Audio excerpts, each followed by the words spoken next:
Today, we're going to completely dismantle a myth. You know the one? The romanticized, cozy picture of the joyful 19th century craftsman happily whistling away while shaping wood or sewing garments, taking immense pride in the simple fruits of their labor. Well, the actual historical records left by these workers tell a vastly different, honestly much darker story. We're going to dive right in and uncover their hidden intellectual struggles and explore the profound psychological toll that early industrial and artisanal labor actually demanded. Just listen to the words of Ghani. He was a 19th century woodworker and really one of the main voices in our source material.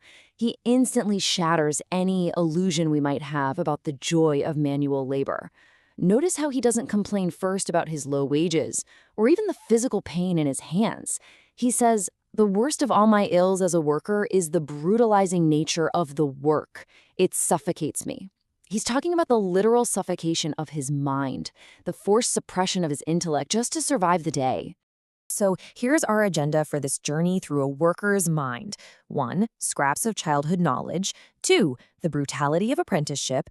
3. The Babylonian frenzy. 4. Anatomy of a workday. And 5. Dreaming of free workers. Let's kick things off with Section 1. Scraps of childhood knowledge. Our story begins in the childhood of early proletarians. And this wasn't a time defined by carefree games in the street. Instead, it was defined by an intense, desperate, and frankly heartbreaking hunger to cultivate the mind against all odds. Imagine the sheer willpower it takes to piece together an entire education from the torn wrappings of your daily food supply. The source text tells us about future writers and thinkers who literally waited for their mothers to bring home sacks of lentils just so they could read the discarded, fragmented text printed on the paper packaging. Or little chimney sweeped like Claude Janot, finding a random scrap of paper on the dirt and actually begging passing schoolboys to decipher it for them. They were basically scavenging for knowledge. And to feed this massive hunger, they craved tools like Joseph Jacquetot's method of intellectual emancipation. This was a very real 19th century method that promised commoners a way to instruct themselves without needing a formal teacher. It was all built on this incredibly radical principle for the time: absolute intellectual equality. You see, these young workers didn't just want to learn how to read. They desperately wanted to be masters of their own minds, to prove that their intellect was absolutely in no way inferior to the wealthy elites who employed them. Moving on to Section 2, the brutality of apprenticeship. As these curious, intellectually hungry kids grow up, they inevitably hit the brick wall of the workforce, and it leads to a devastating loss of innocence. Entering the workshop wasn't some proud entry into a noble trade. It was a brutal initiation rite. Older workers, who had already been forced to abandon their own childhood dreams, mind you, would deliberately crush the aspirations of the young apprentices. The source material notes that when a novice smashed his fingers with a hammer, the older workers didn't rush over to help. They laughed. They ridiculed him.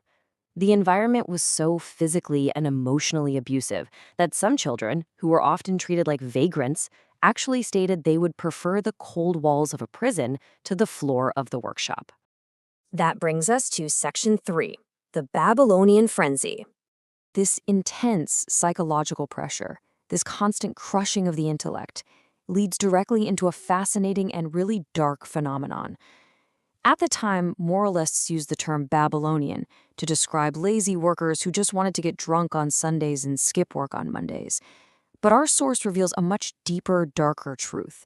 The true Babylonian was actually a worker who treated furious labor itself as a drug.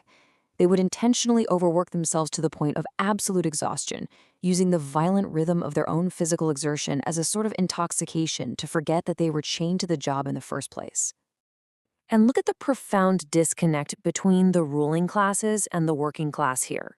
On one side, you have the church's rather naive view, preachers telling workers that diligent, nonstop work is a strict moral duty. On the exact opposite side, you have the workers' grim reality. Labor is a brutalizing force. They weren't working furiously out of some lofty sense of moral duty. They were laboring violently just to numb their own consciousness. effectively turning themselves into living machines, just to escape the pain of their own thoughts. Section 4, Anatomy of a Workday. Let's look at exactly what this mental warfare looked like on the ground. We have a really incredible, granular, hour-by-hour account of a single shift at the woodshop. So at 5 a.m., the worker wakes up and walks to work not with a sense of pride, but with the simmering anger of a rebel slave. By the first hour, habit kicks in and they work conscientiously. But hit the fifth hour, the physical pain sets in and they slip into that intoxication of oblivion we talked about, working furiously just to forget.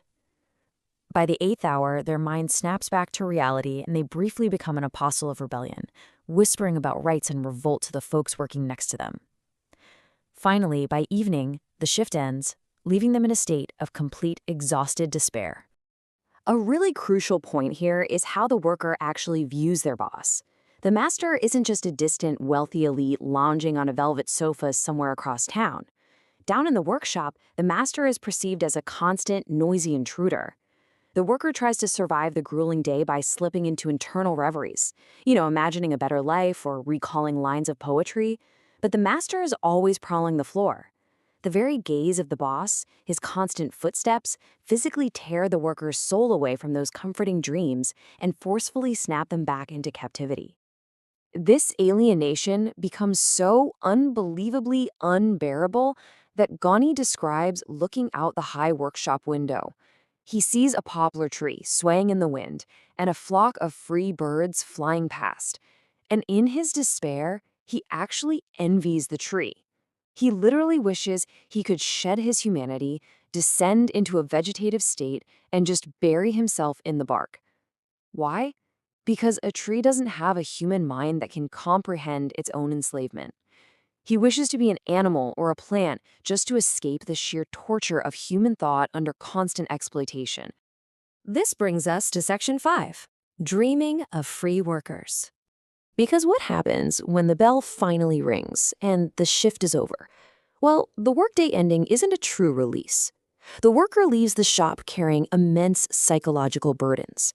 They lug home the exhausting physical toll, the lingering anxiety of the master's constant inquisition. But most terrifyingly, they carry the deep fear of the future. They know deep down that the only thing worse than this suffocating, brutalizing labor is the looming terror of the winter dead season. If they don't have this agonizing work, their children will literally wake up starving. And because they are stuck in this trap, the worker tries to find a way out through human connection. Gowney writes that the worker makes a superhuman effort to find fraternity, to actually try and love their boss, to see them as a fellow human being. They look at the boss's wife and kids and genuinely try to feel affection.